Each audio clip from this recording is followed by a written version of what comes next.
बिस्मिल्लाहिर्रहमानिर्रहीम। अस्सलामुअलैकुम दोस्तों, बहुत सारे गैर मुल्की अफराद ने जवाज़ात से ये ट्विटर करके मालूमात हासिल करने की कोशिश की हैं कि वो अपने मुल्कों में अगर जाना चाहें तो उनका खरूज नहाया उनके कफ़ील और कंपनी नहीं लगा रहे हैं और वो बहुत ज़्यादा मुश्किलात में हैं, उनके साथ काफ़ी ज़्यादा मुश्किल है। प्लीज़ जवाज़ात हमारी मदद करें।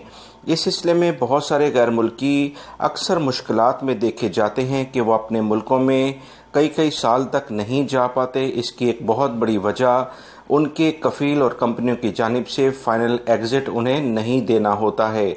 दोस्तों, इसमें सरासर कसूर कफ़ील और कंपनियों का नहीं बल्कि उन गैर मुल्की अफराद का है जो कि खरूज हासिल करना चाहते हैं। आप भी हैरान होंगे कि मैं ये क्या बात कर रहा हूँ। जी हाँ, ला इल्मी एक बहुत बड़ा कसूर ही होता है कि अगर आप किसी चीज़ को उसके बारे में मालूमात हासिल ही नहीं करना चाहते तो वो उससे दूसरे लोग लाजमन फ़ायदा उठाते हैं। याद रखें, सऊदी अरब में बहुत बेहतरीन कवानीन मज़दूरों के बारे में हैं। अब अगर मज़दूर उनको जानता ही नहीं है तो कफ़ील और कंपनी उनकी ला इल्मी से लाजमी फ़ायदा उठाते हैं। इस वीडियो में मैं आपको बहुत सी दो अहम बातें बताऊंगा जिसे आप जानकर कभी भी खरूज नहाया के बारे में कफ़ील और कंपनी को फ़ायदा नहीं उठाने देंगे। बात सिर्फ ये है कि अगर आपका मुआहदा कभी भी कफ़ील और कंपनी से होता है तो लाजमी तौर पर आप काम करने से पहले उस मुआहदे का टाइम पीरियड चेक करें कि वो 1 साल का है, 2 साल का है।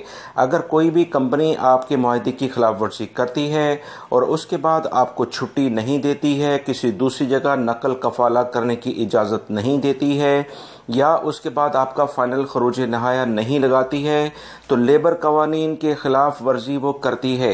यहाँ वो ख़ुद मुजरिम बन जाती है जिसका केस आप मकतब अमल में जाकर करें।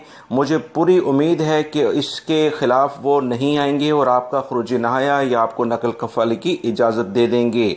दूसरी बात हमेशा याद रखें, सऊदी अरब में जो भी लोग आज़ादाना काम करने का तस्वर लेकर आते हैं इस वक्त सबसे ज़्यादा मुश्किलात में भी वही लोग देखे जा रहे हैं। 1 मिनट नहीं लगता जब उनकी कफ़ील कंपनी से नाराज़गी होती है तो उनका वो हरूब लगा देते हैं जिसके बाद उनके लिए मुश्किलात का एक बहुत बड़ा तूफ़ान सर उठा लेता है। याद रखें, सऊदी अरब में आने वाले जो भी गैर मुल्की हैं जैसे वो सऊदी अरब में आए तो लाजमी तौर पर थोड़ी बहुत मालूमात वो नेट के ज़रिए या किसी के ज़रिए भी वो हासिल करें। मेरे चैनल को इंशाल्लाह देखते रहें। मेरी पूरी कोशिश होती है कि आप भाइयों को जो नए आने वाले हैं या सऊदी अरब में मौजूद हैं वो मालूमात दी जाएँ जिससे आपको मुश्किलात में कमी हो और आप लाइल्मी की वजह से मुश्किलात से बच सकें।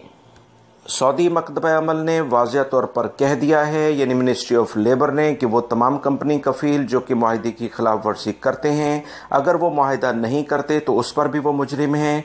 अगर वो मुआहदा करने के बाद उसमें रद्दोबदल करने की खिलाफ वर्जी करते हैं और अपने मुलाजमीन को वक्त पर ट्रांसफ़र नहीं देते, सैलरी नहीं देते, नकल कफाला नहीं देते या उनका खरूज नहीं लगाते, जैसे ही मुआहदा ख़त्म हो तो इसकी शिकायत मकतब अमल से की जाए, ना कि मुसलसल इंतज़ार किया जाए और कंपनियों के पैर पकड़े जाएं कि वो आपका खरूज लगाएं। लिहाजा आपके लिए बहुत वाज़िह कवानीन है मकतब अमल की जानिब से, उस पर अमल करें ताकि आपको इससे फ़ायदा हो सके। वीडियो अगर अच्छी लगे तो इसे लाइक करके शेयर आगे लाजमी कर दीगा। अस्सलाम।